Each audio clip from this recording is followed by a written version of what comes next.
CNN은 미국의 주요 격전지인 6개 주에서 SSRS 방식을 이용해 여론조사를 실시했으며 CNN이 보도한 바에 의하면 2024년 대선은 해당 격전지에서 승패가 갈릴 것으로 예상된다고 밝혔습니다. CNN이 실시한 해당 여론조사에 따르면 카말라 해리스 부통령은 위스콘신과 미시간주에서 도널드 트럼프 전 대통령보다 우세한 반면 트럼프 전 대통령은 애리조나에서 우위를 점한 것으로 나타났습니다.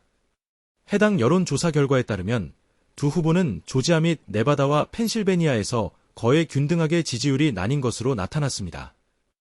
6개의 격전주들 중 펜실베니아주는 가장 많은 선거인단이 배정된 곳입니다. 6개 격전주의 유권자들 중 평균 15% 정도가 어떤 후보를 선택할지 결정하지 못한 것으로 밝혀진 가운데 소위 중도층이라 불리우는 이들은 선거 막바지에 가서야 누구를 선택할지 결정할 것으로 예상됩니다. CNN에서 실시한 여론조사 결과에 따르면 6개 격전주에서 나타난 두 후보자 간의 지지율은 화면상에 보이는 바와 같이 나타났습니다. 2020년 대선 당시 조 바이든 대통령은 6개의 격전주에서 모두 승리했으며 조지아주와 애리조나주에서는 각각 12,000표와 10,000표 차이로 승리했습니다. 카말라 해리스 부통령이 이번 대선에서 승리하려면 위에 언급된 6개의 격전지를 제외하고 2020년 조 바이든 대통령이 승리한 곳을 포함하여 위스콘신, 미시간, 그리고 펜실베니아에서의 승리를 확보하고 그 외 다른 곳에서 한 표의 선거인단을 확보해야만 합니다. 도널드 트럼프 전 대통령의 경우에는 2020년 그가 승리한 곳과 노스캐롤라이나 및 조지아, 그리고 펜실베니아에서 승리할 경우 대선 승리가 어느 정도 보장될 수 있습니다. 해당 여론조사에 따르면 조지아주와 펜실베니아주는 두 후보자들 간의 지지율 격차가 거의 동률로 나타난 것으로 전해진 가운데 아직 후보를 정하지 않았거나 마음을 바꿀 수 있다고 답한 유권자들 또한 조지아주와 펜실베니아주에서 각각 12%와 16%를 차지한 것으로 나타났습니다. 특히 조지아주와 펜실베니아주의 흑인 유권자들은 각각 85%와 84% 정도가 해리스를 지지하는 것으로 나타났지만 두 주 모두 흑인 유권자들이 백인 유권자들보다 선거 등록률은 더 낮은 것으로 알려졌습니다.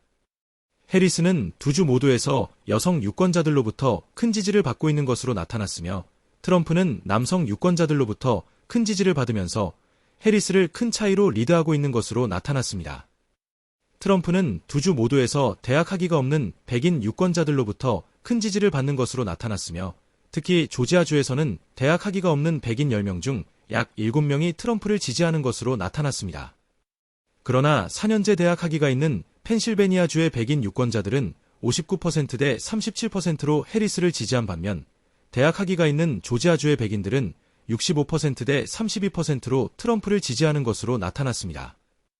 위스콘신주와 미시간주는 모두 민주당을 선호하는 유권자들이 많이 있는 곳으로서 대체적으로 트럼프보다는 해리스에게 많은 호감을 보이고 있는 것으로 나타났습니다. 해리스는 위스콘신주의 여성 유권자들 사이에서 55%대 38%로 트럼프를 앞섰으며 미시간주의 여성 유권자들 중에서는 54%대 38%로 트럼프에 앞서 있었고 위스콘신주와 미시간주의 흑인 유권자들 역시 트럼프보다는 해리스에게 큰 지지를 보내고 있는 것으로 알려졌습니다. 대학 학위가 있는 위스콘신주의 백인 유권자들 중 62%가 해리스를 지지하는 것으로 나타났고 31%의 지지를 받고 있는 트럼프에 크게 앞선 것으로 나타났습니다. 대학 학위가 있는 미시간주의 백인 유권자들은 52%대 41%로 해리스를 선호하는 것으로 나타났습니다.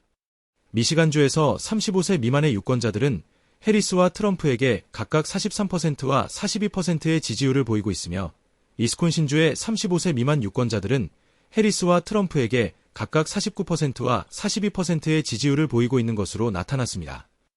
트럼프가 근소한 차이로 앞서고 있는 애리조나는 해리스가 라틴계 유권자 및 젊은 유권자와 대학 학위를 가진 백인 유권자들의 지지를 확보하지 못한 유일한 주입니다.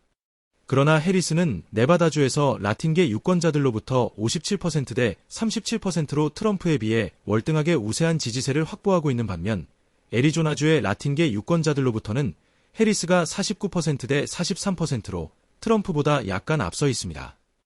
애리조나주의 백인 유권자들은 56%대 39%, 네바다주의 백인 유권자들은 55%대 41%로 트럼프를 지지하는 것으로 나타났으며 이 두 주에서 백인들의 트럼프 지지세는 해리스와 두 자릿수 차이가 날 정도로 친트럼프 성향을 보이고 있습니다.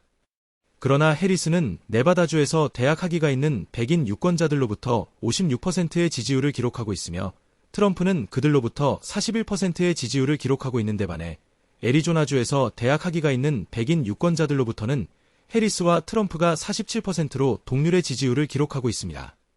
애리조나주에서 35세 미만의 젊은 유권자들은 트럼프와 해리스를 각각 48%와 42%로 지지하고 있어 트럼프가 근소한 차이로 해리스보다 우위를 차지하고 있지만 네바다주에서 같은 연령대의 유권자들은 해리스와 트럼프를 각각 54%와 39%로 지지하고 있는 것으로 나타났습니다.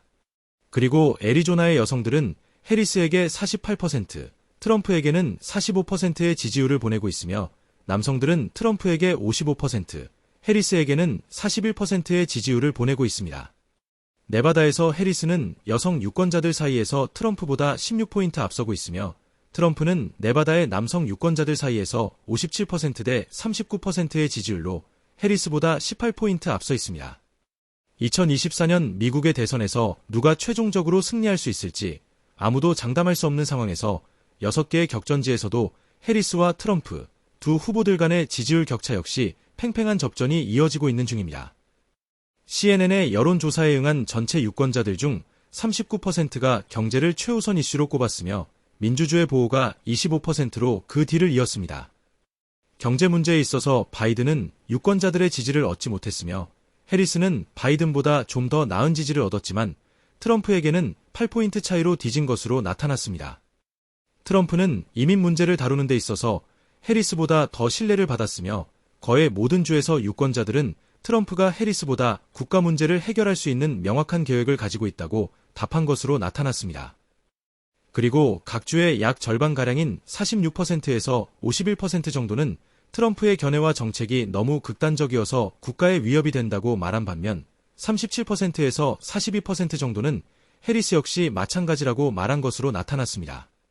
CNN의 설문조사는 2024년 8월 23일부터 29일까지 온라인과 전화로 진행됐으며 애리조나 유권자 682명, 조지아 유권자 617명, 미시간 유권자 708명, 네바다 유권자 626명, 펜실바니아 유권자 789명, 위스콘신 유권자 976명을 대상으로 실시되었습니다.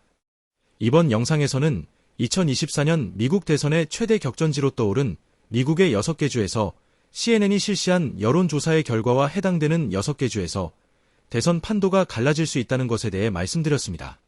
2024년 대선에서 누가 대통령에 당선될지 알 수 없지만 최대한 공정하고 순조롭게 대선이 끝나기만을 고대해보며 다음 영상에서는 또다시 새로운 내용을 가지고 찾아뵙겠습니다. 영상이 흥미로웠다면 구독과 좋아요 버튼 눌러주시고 알람 설정 또한 확인해주시면 감사하겠습니다.